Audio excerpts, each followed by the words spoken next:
Hello, everyone. Welcome to the Tablas Creek Instagram Live broadcast. I have an incredibly exciting guest this week. If you are a member of the industry, you know Erica Duecy. You know her work as a researcher, content creator, writer, editor, general expert who brings the data. If you do not know her, I'm excited for you to meet her. So I'm going to be inviting Erica to join in just a couple of minutes. But while we wait for everyone to sign on, I am going to show you a few pictures of what's going on here at the vineyard.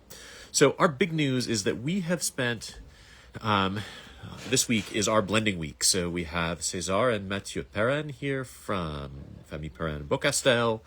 We have been tasting different lots. We tasted about 70 different lots this morning. Here's a few of the pictures, tasting through all of the red lots that we have. So that included 13 different Syrah lots and 19 different Grenache lots and Mourvedre and Vaccarez and Cinsault and Counoise and all of that. It's always a really exciting week. So far, the 2024 reds look really good. I'll have a blog when we're done. Other things that are going on, I mean, the vineyard is growing fast. I feel like we were just talking about bud break. Now, all of the canes are a foot long. We are doing our best to get the cover crop under control. So we have been mowing, we have been going through and crimping where we can. We have this, this is the center of the vineyard. This is a Cinsault block where the cover crop was taller than I am. So that's a perfect thing to crimp and lay down. It looks great. We have also been trying to get the weeds out from underneath the vine rows, taking through what we call our tournesol, which is a little tractor attachment that doesn't turn the soil over. It just cuts the roots a couple of inches below the surface so that those grasses lay down and then don't provide competition for the vines for water and don't get in the fruit zone and start causing problems. So a lot of cleanup in the vineyard. And then beyond that, the big news is that we actually have flowering in Viognier. It feels early, but it's really not. Historically, it's kind of an average time for us to see it, the middle of May. But it's always exciting. And Viognier comes first, so the other varieties will follow in short order. What else do we have?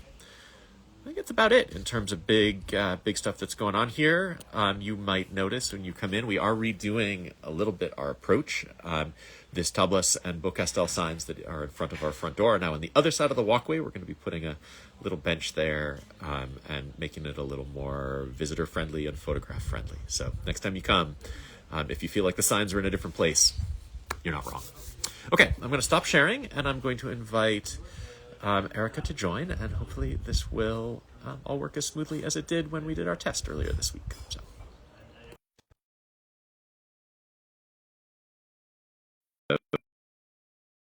Again, I cannot wait for you all to meet her. Hi, Hey, Erica. Jason. How you doing? I'm doing great. How are you? Good, good. So glad to be here with you. Thanks for having me. It's absolutely a pleasure. Thanks for joining me. You're joining from New York, right? Yep, yeah, New York area. We're right across from the west side in Jersey City. Super. Cool. Okay. Well, great. I give a super quick introduction into why I'm so excited to talk to you. I'm not sure if you heard this at the very beginning, but for anybody who has joined in the last couple of minutes, really the list of things that you do in the world of wine and have done in the world of wine, from writing to editing to creating content to consulting to researching to hosting podcasts, it's pretty comprehensive. We'll dive into all of that, but I'd love to start by asking, like, was wine something that you knew you were interested in from a relatively early age? Was it on like your family's table when you were growing up, or did you come to it later? Yeah, I mean, so I would say I came to it a little bit later. I did have a family that, I would say they were more martini drinkers than wine drinkers, but there was wine on the table, and I came to it like from kind of the journalism side. So Right. I went to graduate school for business journalism and really fell in love with kind of the numbers and the data and the reporting in that respect. And I specialized in what was happening in restaurants, and then went on after I graduated to become a restaurant reporter in New York, where I was reporting on food trends and what was happening in the consumer landscape for a restaurant trade publication. And that's pretty much where I got hooked on wine. Because of course, spending tons of meals in New York, lunches and dinners practically every day, I was also having drinks and thinking like, what is this in my glass? And so that really got me excited about wine pretty early in the restaurant journal in the journey. So I went on to become a restaurants and hotels editor for a Right. big group of travel publications, photos, travel guides, for anyone who remembers those, the big Yeah. orange books. And then, went on to do a lot more sort of digital publication with Savoir magazine, with Yeah. Architectural Digest, all these sorts of places where it was like food and wine and hotels and design, Right. like all of these sort of lifestyle things. But yeah, I always was really interested in kind of, deep, going deep into the stories and really understanding, where did these things come from, and what were the numbers behind the business, and why did companies grow? And Right. so, over time, I kind of became geekier and going into the numbers and the data side of things. But yeah, originally wine was just like something that I was having a lot of in restaurants and thinking like, what is this magical liquid in the Did glass? did you have a did you have a wine that was sort of an aha wine for you, where you sort of like uh, like came alive to its potential as something beyond like a beverage that you enjoy with food? I mean, like there have been so many notable bottles. I don't know that there was one in particular. I do remember drinking a Dujac early on and thinking like, oh my gosh, like I've never had something like this. But, I had similar experiences with champagne too. And so I think it was just really, I think that's why wine is interesting to me, is like you can just go so far down the rabbit hole in many different directions. You can go down the production side or the viticulture side or winemaking side, or, all of these different parts of it. And then there's also the business side, Right. which I have become more and more interested in over time. Sorry. So you have a you. I think one of the things which makes you relatively unusual in the world of wine is that you come at it with a serious journalism background. And I'm curious as to you said this is business journalism. And I wonder, what was it about that like kind of restaurant world that made you want to focus on food and wine in your journalism work? Yeah. I think it was really understanding the economics of it. So I remember the first article I ever wrote was for like a kind of business journalism focus, was about microgreens, and how microgreens back in like, this was probably, I don't know, 2002 or something, how microgreens were just starting to pop up in all the Chicago restaurants where I went to graduate school. So I went out to Farmer Lee Jones's place in Ohio, and I like really got him to help me understand like, how do you price these things? Like, how can restaurants afford them? Like, what does the market for microgreens look like? And then I kind of like scaled it up from there, where I was like, oh my gosh, this is, there's just so many, like there's numbers in every part of what we do, and like being able to understand that, and then I think over time kind of more what drives businesses is just really Right. interesting to me. Like, why do certain restaurants thrive, why do they fail? And there's a lot of reasons, and a lot of like kind of overlapping reasons why businesses succeed and fail, but really trying to understand, what are the defining characteristics that help a business thrive. Have That's become like the thing that I've gotten more and more excited about over time. Yeah, because that's interesting too. I think it's a relatively unusual choice, and that's not even the right way to put it, but it's definitely a choice to focus on kind of the business of food and beverage rather than on the foods and the beverages themselves. And I guess knowing that you were coming at this from a business journalism background explains part of it. But like, is there something about the business side of the stories that you find make it most interesting to approach this whole category from that direction? Yeah, definitely. I think, I did a ton of consumer reporting as well.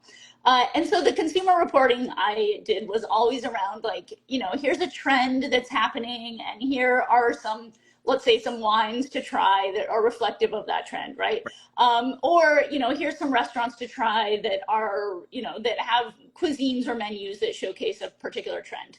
So like the trend part of it and the numbers part of it, even when I was, writing for consumer audiences, was always pretty interesting. But I'd say that what brought me to the business side, or kept me, leaning towards the business side more and more in my career, is just that there's deeper layers of storytelling, right? So like with consumer writing, a lot of the wine writing that I would see and, also write myself would be like, try these bottles, here's why they're amazing, and I just think, like, with what I've gotten to know over time about consumers and how they're experiencing wine and what's important to them, from a wine marketing perspective, it's, consumers don't like to go as deep as we in the wine industry like to go, Right. right? Like, we love debating the merits of Cote Rôtie versus Chateauneuf du Pape, right? And they're like glazed over miles ago, like they just, many consumers are just not so concerned or interested in the things that we love to talk about in the Right. industry. So I think that ability to tell deeper stories, and also to tell stories that other people weren't telling, really pushed me in the direction of the business journalism side for restaurants, hotels, wine, spirits, beer, and now at this time, THC drinks, non-alc drinks, all the drinks. Totally. And I want to dive into that in more depth. But before I do that, I want to talk a little bit, or get you to talk a little bit about the era where you were kind of overseeing the digital content side of things for these like some pretty important um, legacy magazines like Sever, like Architectural Digest. I mean, what was that? What was that like? What did you feel like what you were bringing to the digital side of that, and why were those stories interesting to tell? Yeah, I mean, I think, what was interesting about those experiences really was that this was sort of the end of the golden age of magazine journalism, in my opinion. So, at the time I was still working at Architectural Digest, at Saveur, there really were still budgets for storytelling. And, I kept getting recruited into positions because I had some experience with developing like the millennial strategy, right? So I Right. literally got hired at Architectural Digest to develop the millennial strategy. um, and, there was just a lot of publications out there that said, like, okay, we have not focused for many years on engaging with younger consumers, or even, showing an interest in younger consumers. So like, we're doing catch up now. And so for the ability for me to be able to hop aboard and say, like, okay, we're going to put a team towards this. We are going to develop content pillars, like things that are interested and within the realm of budgetary sort of possibility for these Right. audiences. Because as you can imagine, Architectural Digest, like a lot of the products that they're covering are quite expensive. But we said, like, look, what would be a younger take on this that still felt appropriate for the Huh. brand? So like being able to rethink how legacy brands were engaging with audiences was very interesting to me. And that's something that, that I have like taken on pretty much in every publication I've done, which is, learning, like really doubling down on the audience we want to reach, understanding consumer behavior, like the behaviors of the particular demographic of people that we're trying to reach, and then crafting a strategy to work specifically with that audience and for that audience, and create that content that resonated. So, that was something I did with 750 Daily Right. also, which was, a trade publication for people in the drinks industry. the idea there, I came up with that idea when I was working at Condé Nast, and I said, there really are no trade publications out there that speak to working professionals in wine and spirits and beer as well. But at that time, I had kind of gone further down the road of the drinks industry and had taken several of the WSET certifications. I had Right. written a cocktail book at that time, and I'd been writing about wine for many years. And I said, I really think this is an opportunity. Like, I'm going to figure out how to get this funded. So pretty much for 750 Daily, what I did was went on Crunchbase, the funding site, to understand who in the drinks industry had received the most funding in the prior year. And so again, using numbers, and so I saw that 750, the company, which was a platform connecting suppliers and distributors with Yeah. buyers from restaurants and off-premise, I saw that they had recently received $20 million. So they were the first company that I approached. I approached them, and they were like, "Let's do it." So I think like that has always. I definitely have not been one of the people who's ever like applied for published jobs. Like, I never have applied to a job requisition. I always have sort of figured out what is the thing that I want to do and then pitched the company. And that's like how I have come into the roles that have worked out for me. Cool. And that 750 daily stint that sort of kicked off what I feel like is sort of a startup phase that you did, where it included like the BevAlc insights and putting together the drop for picks. Like, um, what was that period like? Yeah, I mean, I actually had started out. It's not on my. It doesn't show up on my resume, but like early on, right when I was out of college in 1998, I worked for music startups in San Francisco. So I Okay. had always loved the startup environment, but had gone on because of business journalism. Had gone, and said like, okay, I've got to work in New York. I've got to work with like big companies. That's kind of the path to the top. So I got to the top of what I could do in the industry as like kind of, the salaries were sliding Right. and really budgets were drying up. Kind of decided like, I think that my days of big publishing and big publishing companies have like come to an end. Like, we've hit the top of what is possible here. So let's see what we can do in the startup space. And the startup space has proven to be, a really exciting sort of environment to work in. One of the things I always loved about startups was that, you have an idea as a leader of a team, and you just say, boom, this is what I want to do. Let's do it. Right. As opposed to Condé Nast, where we would be like 20 executives in a room, like nitpicking and fighting over like the size of the font on the cover of the magazine. And and you look at all the salaries in that room and you're like, wow, that was a $20,000 meeting. What a waste of time. So, that kind of structural difference of like having to go through so many layers of approvals versus being able to just like be on the fly and Right. like make decisions and move things forward quickly, like that startup mentality has, I think, suited me and the way I like to work like much better. Cool. Oh, okay. So let's dive into the business of drinks.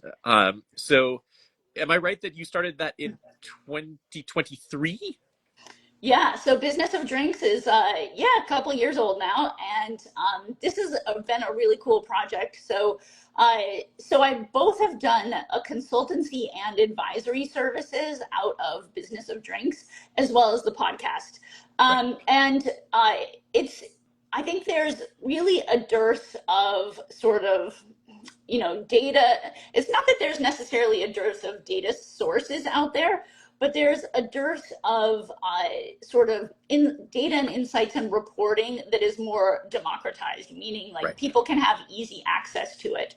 So some of the things that I've done have been either creating reports, like I did a Millennial and Gen Yeah. Z report looking at why do younger audiences buy the drinks they do? What are they saying about them? How did they find them? How did they decide to buy them? What does that decision-making process look like? And that report, that turned out to be like a 90-page report that, went on to, be pretty influential. I've talked to at so many different conferences, and it's been referenced, pretty widely. So I think like that type of data, it's not actually that expensive to go out and create one of these reports or to do one of these data studies.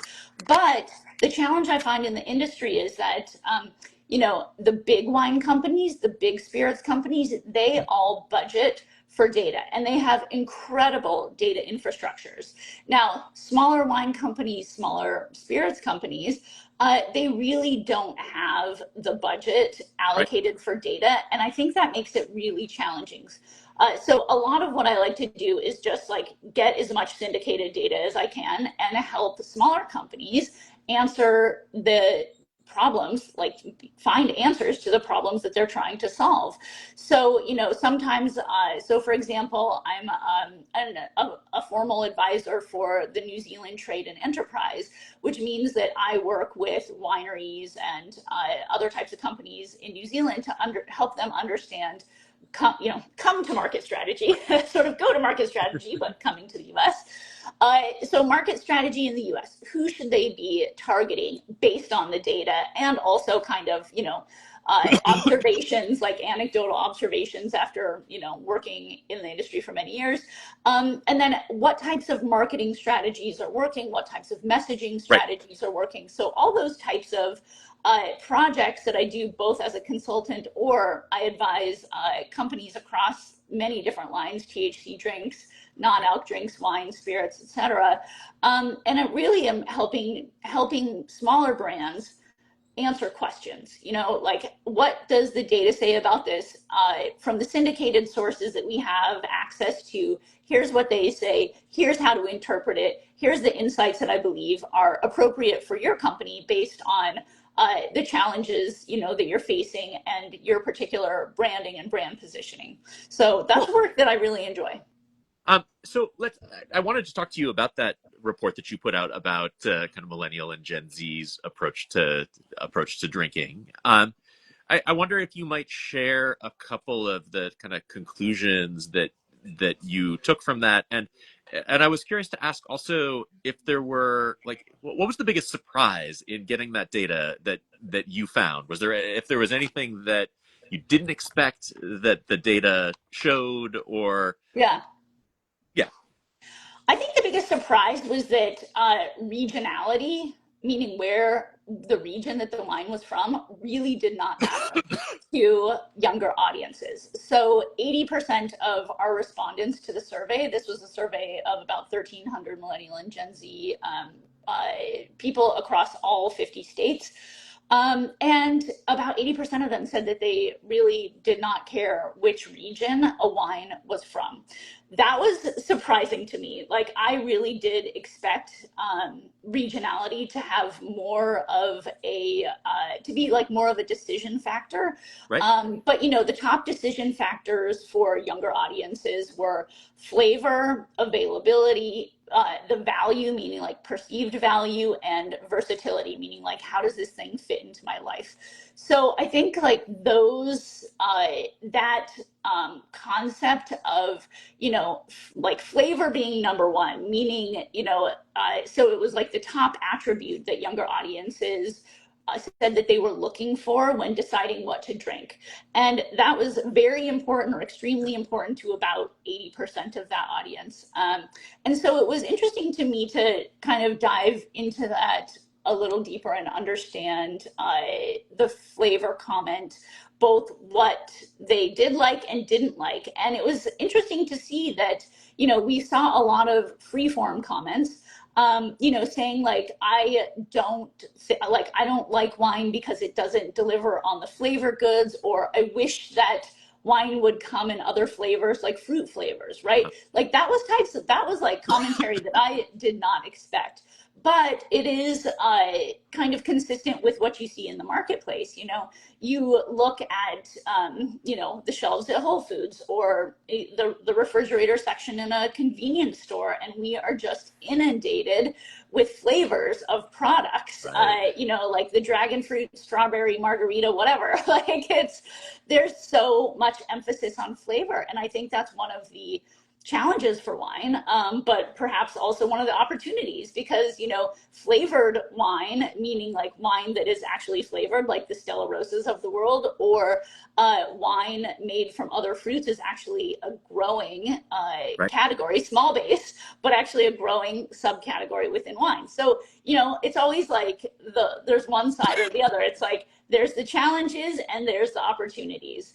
But yeah, I mean, I think the other things are sort of what we would expect. Like, I did think that price would probably have been Yeah. the number one decision making factor for these audiences, but it was number three, behind availability. And so for availability, what that said to me was like, it needs to be easy to find, easy to buy. If Right. it's not easy to find or buy, either online or in store, like, I'm probably not going to get it. I'm not going to search it out, maybe like prior generations would, right? That seems So I like think there's, yeah, that seems like a hurdle for wine, because a lot of wine is made in very small batches, and the yeah, exclusivity has been something which wineries have really prized themselves on. So it seems yeah, like the yeah. approach is going to have to be something a little different for a lot of younger consumers. Well, but I do think that the tide will shift. So I think, especially with older millennial audiences, what we're starting to see is that like things are changing. So I have an upcoming episode with David Parker from Benchmark Wines, which Yep. are you familiar with? Yeah, so online wine auctions.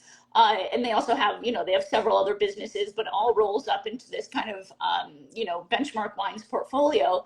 Well, in our upcoming episode, we're going to be able to share that they had a record-breaking year last year, Uh, which was fantastic to hear.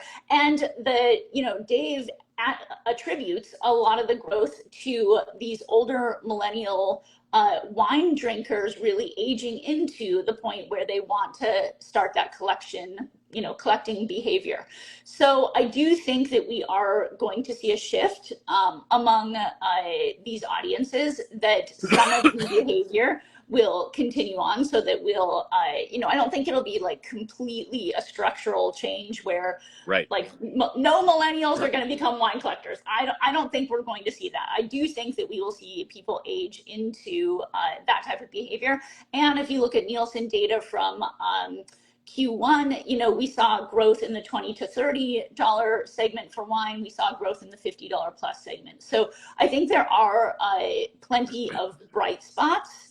And companies, I think there will have to be some adaptability, though. I think some companies will have to adapt either how they're marketing, the types of products they're offering. There's a ton of growth right now happening, for example, in alternative formats in cans, right? And Right. smaller size kind of products and product offerings.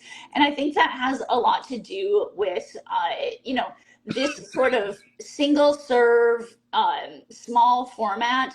It really encourages trial. And I think that's one of the challenges for a lot of wine right now, is that wine is often in the 750 ml format. Right. And a lot of these audiences, like more than 50% of these audiences are living in one or two person households. So 750 ml is not always the best format, and it often comes at a price point that feels prohibitive. Right. So if there are those smaller single serve formats, or even bag and box, where the larger volume will stay fresh over time, that I Yep. know you had a ton of success with. I think those things help make wine more accessible and create more usage occasions where people can enjoy wine and feel like they're getting a good value. Cool. Yeah, that absolutely jives with what we're seeing. And certainly the amount of interest in alternative formats, the amount of willingness on the part of consumers to try things in other formats has been, I think, way higher than we even had hoped it would be at the beginning, which has been really cool to see. And Yeah. um, I had actually wanted to ask you something that you just touched on a little bit, which was kind of the evolution of younger generations, because there's been a lot of Mm, speculation as to why yeah. we had not up until fairly recently seen millennials adopt wine in kind of the same pattern that like Gen Xers like me did, and I, the fact that we're seeing it now suggests that maybe it was more about just their kind of security in life and their position, their buying power, given that so many of them came into the job market at the during the financial crisis, and so we're just behind in earning potential at the beginning. Yeah.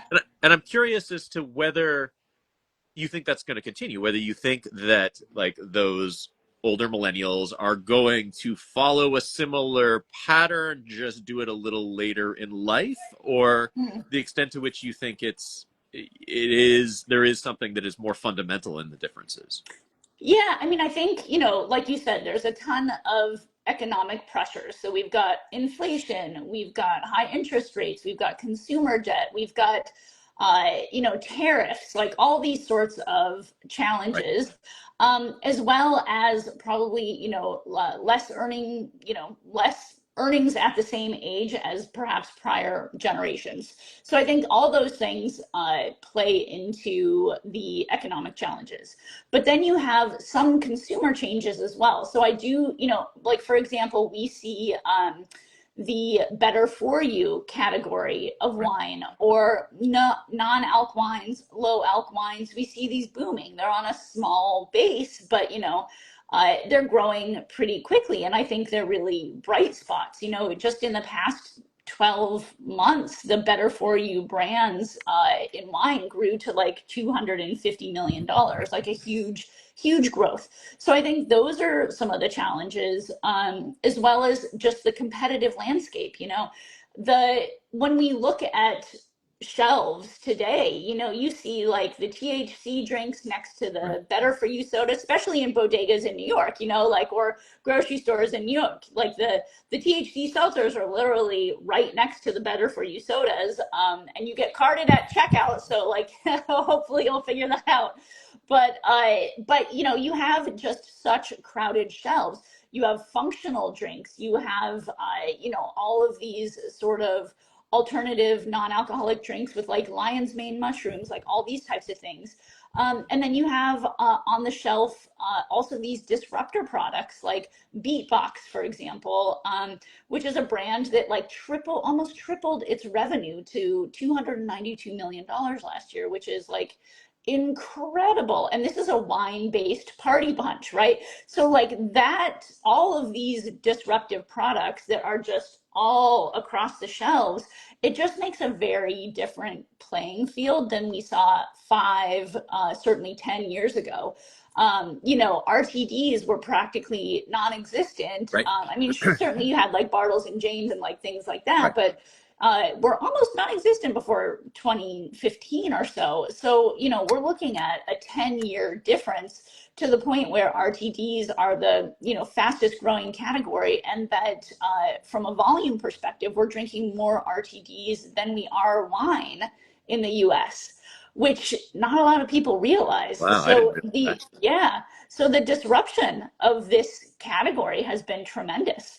And that's something that I think we will need to factor into the long term, just that the shelves are getting more and more crowded, and the lines between categories are getting more and more blurred. Like, Right. who would have thought that Beatbox, right, this like party punch in a Tetra Pak, who would have thought that was a wine based product? A lot of people don't realize that. Huh. Cool. Okay, let's talk about podcast. Yeah. Because I think the podcast that you host is one of the most fun in the world of wine. And I don't mean that just in wine business. I think the guests that you get are terrific. I think the way that you tell stories are really fun. Um, Thank you. was like what was it like starting a podcast? Like, had you been Yeah. on lots of podcasts at that point and you decided I want to be on the other side? What was that process like? Yeah. I had been a host on the Vine Pair podcast for I should have known that. I'd probably a forgotten. year. Yeah, yeah. So probably for maybe a year around 2020. Right. And so that was, I really enjoyed that as a storytelling format. But, I definitely noticed in uh, kind of across all media, but certainly in drinks media, I had the ability to look across like who is consuming what types of content on all of our platforms. And for VinePair, for example, there was like a huge audience and a lot of data to look at. Similar with like Architectural Digest, even 750 Daily. I had a lot of data to look at to watch the migration, like the change in consumer behavior over Right. time, where people were going from written materials to visual materials, and I think we see that really everywhere. So, you know, I at some point started to question, what was the value of spending 40 or 80 hours on an article that would get read by maybe, a couple hundred or a couple thousand people versus a video format or an audio format, which would get listened to probably by significantly more, especially when you cut up those little shorts and you put them on social media Right. channels.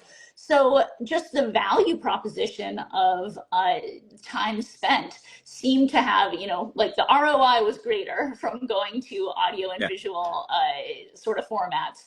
So that progression, it wasn't like from a technical perspective. I think you really do need to think about storytelling in a different way. It has to be shorter and snappier, and you have to have, sound bites, and you really have to focus on, ensuring that you have enough of a background to help prompt a guest to say interesting things, which I Right. think is always a challenge that I'm facing. Like, how do I, get them to share? Like, I think one of my favorite, episodes that we did was, the story of Athletic Brewing. And, the founder was telling us how he got his first 1,000 fans. And I'm a huge fan of Bill Shufelt. And he literally would like go to running races and have be trying to hand out these non-alcoholic, beers. And people were Right. like, yeah, no, I'm good. Thanks. Like no one wanted to try them, but then maybe they would try one and then they'd come right back to the table and be like, where can I buy this? And like that type of visual example where you can like imagine the scene and like you feel like you're in the story. And like that type of immersive storytelling is something that I'm always trying to prompt guests on and get them to, to like trying to elicit those types of stories from them, because like I can share my own like personal stories, but they're not as interesting as the ones that we're going to hear from the founders. Right. So I really want them to be sharing like, what was it like in those early days? Did you think you were going to fail? How did you get funding? What worked?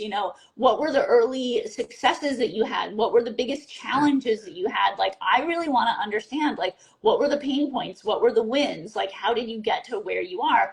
And we have a requirement on the podcast that companies who come onto the podcast have to have shown growth in the prior 12-month period, and they have to share numbers. So we either have the ability to share their production numbers or their sales numbers, but that's a requirement for us because we want to be sure that we're telling growth stories that Right. actually work and that actually work in today's climate, right? Like what worked a year ago or 2 years ago or 5 years ago may not work right now. So like if we're talking to someone who's like a wine brand, like Archer Roos, we just had on a canned wine brand. And my interest in talking with Marion from Archer Roos is like, what was the specific playbook that you used, in the past like year and a half, 2 years to transform your brand from like something that was like kind of growing a little bit to like really a rocket ship growth to where they're doing over 100,000 cases now. So, what were the defining moments in that story that really made a difference? And like that, those little storytelling pieces, I think really make it, they're the ones that stick with the listener, so that's my goal, is to try to get more of those. Super cool. Yeah. And I'm happy that you mentioned that Athletic Brewing episode, because one of the things I was going to ask was like, if people haven't listened to the podcast, is there an episode that they, sorry, that they should listen to get started? And that was one of my favorites. I actually have Oh, a friend good. who is an emergency room doctor turned hospital administrator and competitive cyclist, who is a sponsored athlete by Athletic Brewing, and it's like Oh, his cool. like all of a sudden like this kept showing up in my feeds, where I was friends with him, and I actually started researching the company because of that, and Yeah, yeah. I so mean, it's it, interesting like yeah. listening to the podcast episode with my own background on that in mind. Yeah, I mean, it's an incredible story. And I think that's what I love to hear is just like, the underdog that I always love the underdog story. Like, how does a scrappy company find growth through some unconventional means? Or, how is it that they overcome these big hurdles that they may be facing? And there's so many hurdles. Like starting a drinks company, whether it's wine, beer, spirits, non-alc, THC, does not matter. They are all incredibly difficult in various ways. And I think anyone who has operated a company in this space will agree with that. Amazing. Well, thank you for doing your part to make it just that little bit easier by sharing the stories of the people who are being successful. It's I think it's a really valuable public service that you do for the broader community, and it's been a really fun addition to kind of my podcast lineup. Amazing. That makes my day. Thank you so much. So I cannot believe it. It has been more than half an hour. I do try to keep these to half an hour. I appreciate you spending a piece of your Wednesday afternoon talking to me. Before we go, though, can you let people know how they learn more about you, about Business of Drinks, and anything else you'd like to share? Yeah, definitely. So we are available on anywhere that you get your podcasts, Spotify, Apple. We also just launched a YouTube site, a page on YouTube where all of our content is hosted now. And we haven't even formally, asked people to go there. So we just sort of like built it out and we're getting that all going. But yeah, we're available on YouTube and you can watch the videos on any of those channels as well. So whether you're a listener, and just want the audio part or you want to watch it, like both of those channels are available on all of those platforms. It's Business of Drinks. That's the name of the podcast. And we're at Biz of Drinks, BIZ of Drinks on LinkedIn and on Instagram. And I'm at Erica Duecy, which is ERICA DUECY on Instagram or LinkedIn. And, we always tell people like, hey, if there's something that you're struggling with in the drinks industry, often we can find answers. So please send me an email. You can reach out at podcast@businessofdrinks.com or via LinkedIn. And, I really do answer emails. Sometimes it takes me a while, but I do answer them. So please reach out. And I would love to talk to anyone in the industry who is looking to solve their problems. And I will figure out what I can do with numbers or introductions or what have you to help move your business forward. Awesome. And just a little plug also, I think you're a terrific LinkedIn follow. So anybody who wants to get some insight into the kinds of things that you're finding interesting, I know I very often do as well. Thank you so much, Jason. I really appreciate it. Thanks, Erica. Thank you, everybody. I will be back in 2 weeks. My guest in 2 weeks is going to be Andrew Murray, the pioneering vintner in Santa Barbara County. But meanwhile, I hope you're all having a beautiful spring wherever you are, and I'll see you soon. Thanks again, Erica. Thanks. Bye. Bye.